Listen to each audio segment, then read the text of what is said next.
C'est là tout l'enjeu. Nous devons prendre un peu de recul par rapport à l'Ukraine pour comprendre ce qui se passe dans toute la région, de l'Eurasie à l'Asie de l'Ouest, voire jusqu'au Venezuela. En regardant la situation dans son ensemble, on voit qu'une réunion s'est tenue en Iran, à laquelle ont participé la Russie, la Chine, l'Iran et le Pakistan. Ils se sont réunis pour discuter de l'Afghanistan. Les États-Unis veulent à nouveau envoyer des troupes en Afghanistan. Et un autre point, c'est qu'aujourd'hui ou demain, Netanyahou se rendra aux États-Unis pour s'entretenir avec Donald Trump. Les bombardements actuels ne concernent pas le programme nucléaire. La nouvelle rhétorique vise à frapper le programme de missiles iranien.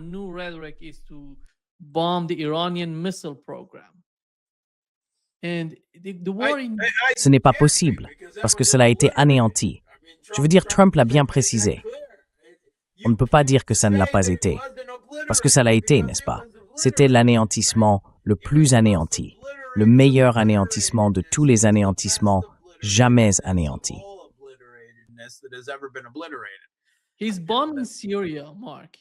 Il bombarde la Syrie, Marc. Il bombarde la Syrie. Et puis il y a le cas du Venezuela. Tu sais, regarde l'ensemble de la situation de la politique étrangère des États-Unis. On voit un énorme désordre. Et dans ce grand désordre, on aperçoit un peu d'espoir avec Kuznetsov et Kushner. Peut-être qu'ils pourront accomplir quelque chose.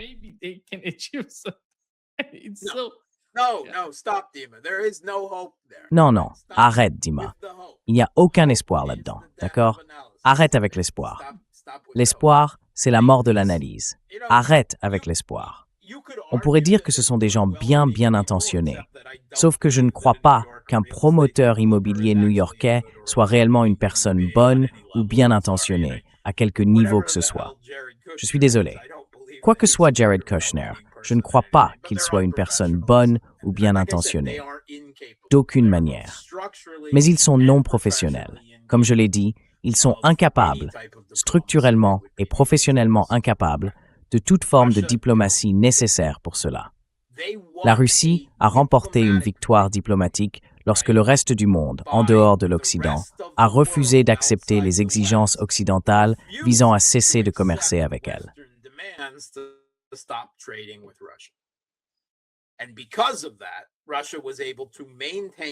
Et à cause de cela, la Russie a pu maintenir son économie, voire la faire croître sous certains aspects, et préserver à un haut degré son soutien politique intérieur et sa stabilité, tout en poursuivant la guerre d'usure. Je sais que beaucoup de gens sont impatients. Ils veulent que cela se termine plus vite et disent « Oh, cela crée tellement de problèmes ». Mais vous savez, c'est parler après coup. Les Russes prennent en compte de nombreux facteurs, pas seulement ce qui se passe sur le champ de bataille, ni seulement les relations avec l'Occident, mais aussi les relations avec le reste du monde et le Sud global, qui, si l'on veut dire mené par les BRICS, se réjouit de voir la Russie jouer ce jeu diplomatique. Voilà.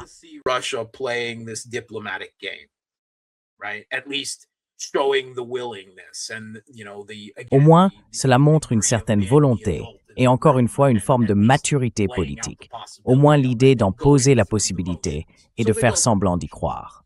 Donc, ils font semblant. Mais je ne pense pas que quiconque au sein du Kremlin y croit vraiment. Je pense que si quelqu'un, dans le processus décisionnel du Kremlin, le Conseil de sécurité nationale russe, qui est le principal organe de décision de la Russie, le nouveau Politburo russe, si l'on veut l'appeler ainsi, si quelqu'un, jusqu'à présent, s'accrochait encore à l'espoir d'un règlement diplomatique, c'était probablement Poutine lui-même. Oui, je pense que le reste de cet organe décisionnel du Kremlin a depuis longtemps abandonné cette idée.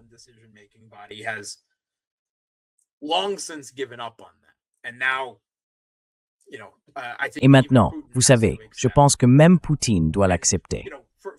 Et vous savez, que Poutine soit cette personne-là et qu'il fasse preuve d'un tel niveau de retenue, nous devrions tous nous en réjouir, car c'est la situation. Si d'autres personnes étaient aux commandes, si ce n'était pas Poutine. Je sais qu'il existe cette croyance en Occident. J'ai d'ailleurs participé à des débats ces derniers jours avec certaines personnes. Ils pensent « Oh, si on se débarrassait de Poutine, ce serait fini. » et tout irait bien. Poutine est le meilleur que l'Occident puisse espérer. Vraiment, le meilleur. N'importe qui d'autre, les Russes seraient bien plus durs que Poutine ne l'est. Bref, la situation continue sur le terrain et tout le reste devient simplement du bruit de fond. Mark, how about the assets? Europeans are talking about Marc, assets. qu'en They est-il want des to give avoirs? loan to Les Européens Ukraine. parlent des avoirs. Ils veulent accorder un prêt à l'Ukraine et ils disent que plus tard, ils pourraient le récupérer du côté russe. Et personne ne sait pourquoi la Slovaquie, la Hongrie et la République tchèque n'en font pas partie. Oui, c'est problématique. D'un point de vue stratégique à long terme, cela pourrait causer d'énormes problèmes pour l'avenir du conflit en Ukraine.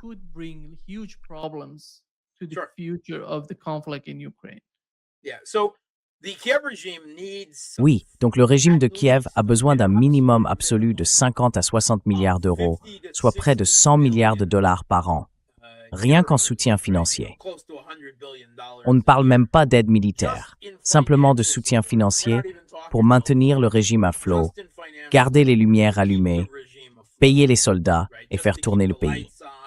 Ils ont besoin d'autant d'argent parce que leur économie est, pour ainsi dire, inexistante.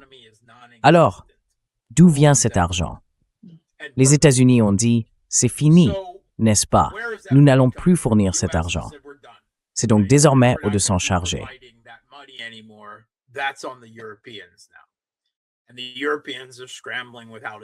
Et les Européens s'empressent de comprendre comment faire, parce qu'ils continuent d'entretenir cette illusion qu'ils peuvent simplement prolonger le conflit encore 6 mois ou 1 an de plus. L'économie russe va s'effondrer, n'est-ce pas? La prochaine série de sanctions, la 20e, la 21e, oui, cette fois ce sera la bonne. Ensuite, la Russie sera finie, son économie s'effondrera et nous aurons gagné. Mais ce n'est pas l'économie russe qui est sur le point de s'effondrer. Ce sont celles des Européens. Le Royaume-Uni et la France parlent tous deux de contracter des prêts auprès du FMI pour stabiliser leurs finances, car ils sont au bord de la faillite. L'Allemagne est en récession et traverse une profonde désindustrialisation.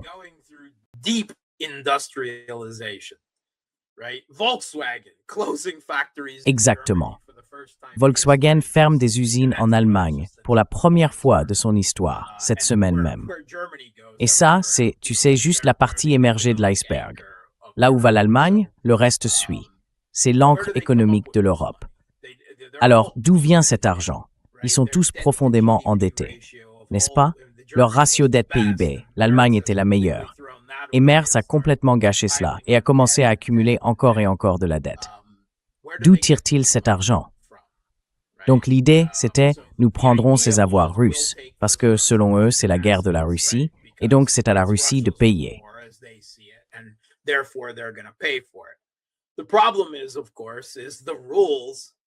Le problème, bien sûr, ce sont les règles du capitalisme établies par l'Occident il y a des décennies, l'immunité souveraine et tout ce qui s'ensuit.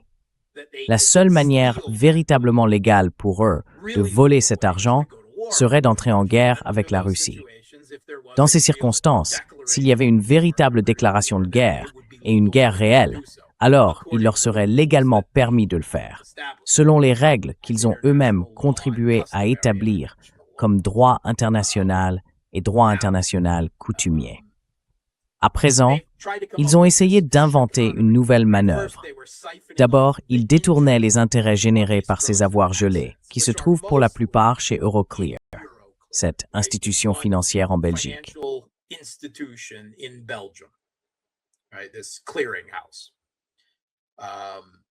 Ce centre de compensation, il y a là au moins environ 200 milliards à peu près. Les chiffres varient selon la source. Ils pensaient pouvoir en détourner les intérêts, mais cela ne suffit plus. Alors, ils ont imaginé ce stratagème. Ils ne voleraient pas l'argent directement, mais l'utiliseraient comme garantie pour contracter un prêt au profit du régime de Kiev, ce qu'ils ont appelé un prêt de réparation. L'Ukraine ne rembourserait ce prêt que lorsqu'elle recevrait des réparations de guerre de la part de la Russie, n'est-ce pas? Des réparations, quelque chose que l'on paie quand on a perdu un conflit, non? Donc cela n'arrivera pas.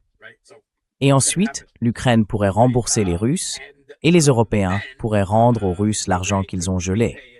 C'est ce genre de manœuvre financière circulaire. Et tout cela reposait, en somme, sur l'idée que les Russes paieraient pour tout. And it was all, based on the idea that Russia pays for everything. It's not going to happen because Russia's not going to lose. Ça n'allait pas arriver, parce que la Russie n'allait pas perdre. Elle n'allait pas payer de réparation. Et tout cela ne faisait que bloquer le processus. Finalement, on a vraiment compris que retirer cet argent exposerait Euroclear, et donc la Belgique et l'Europe, et d'une certaine manière aussi l'euro en tant que monnaie de réserve, a une responsabilité juridique pour tout cela. Et ensuite, il y aurait un contre-coup sur l'euro en raison de cette perte de confiance en lui comme monnaie de réserve. Et oui, la Russie n'allait pas les poursuivre devant un tribunal européen, n'est-ce pas? Parce que bien sûr, cela ne fonctionnerait pas. Mais la Russie pourrait les poursuivre devant un tribunal dans une région du monde plus favorable, comme disons Singapour, Hong Kong ou quelque part dans le monde arabe, où Euroclear possède des actifs. Elle pourrait y intenter une action et présenter ses arguments.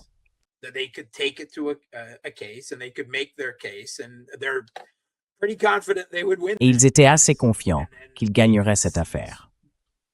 Ensuite, ils pourraient saisir les actifs d'Euroclear, et Euroclear serait tenu pour responsable.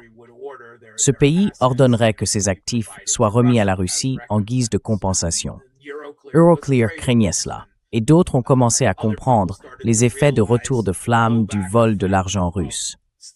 Comment cela affecterait Euroclear en tant qu'institution, et l'euro en tant que monnaie de réserve pour le reste du monde qui garde son argent en Europe.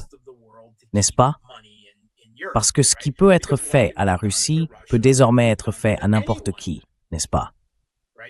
Les Arabes n'aiment vraiment pas cela, car nous savons que le monde occidental critique sans cesse les Arabes pour ne pas avoir une culture occidentale, pour être des monarchies, pour être des sociétés misogynes, et ainsi de suite. Et à quel point cela pourrait facilement se retourner contre eux.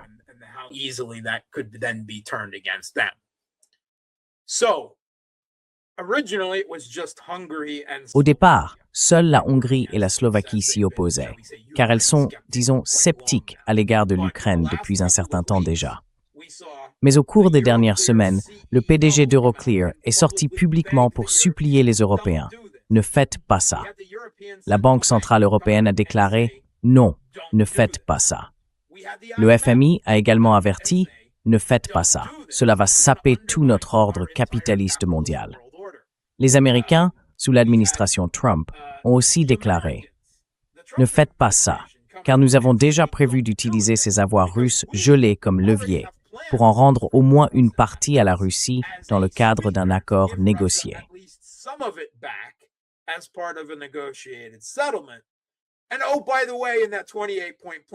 Et au fait, dans ce plan en 28 points, nous allons en garder une partie pour nous, parce que Trump doit être payé, n'est-ce pas? Donc vous ne pouvez pas prendre cet argent, car nous avons déjà prévu quelque chose avec. Et puis, la semaine dernière, nous avons vu l'Italie, la Bulgarie, Chypre et Malte, n'est-ce pas? Chypre et Malte, qui sont, vous savez, des centres financiers. Ce sont de plus petits centres financiers, mais ils étaient vraiment inquiets de la direction que tout cela prenait. Et donc, au final, ceux qui poussaient cette initiative, von der Leyen et la Commission européenne, Merz en Allemagne et Starmer au Royaume-Uni, ont échoué. Ils ont échoué à forcer la Belgique à accepter. On dirait que Macron a changé de camp.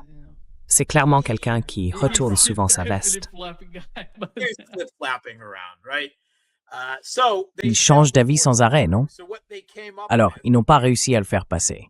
Du coup, ce qu'ils ont trouvé, c'est encore de la magouille financière, n'est-ce pas? Ils vont contracter un prêt sur le budget commun de l'UEMOA.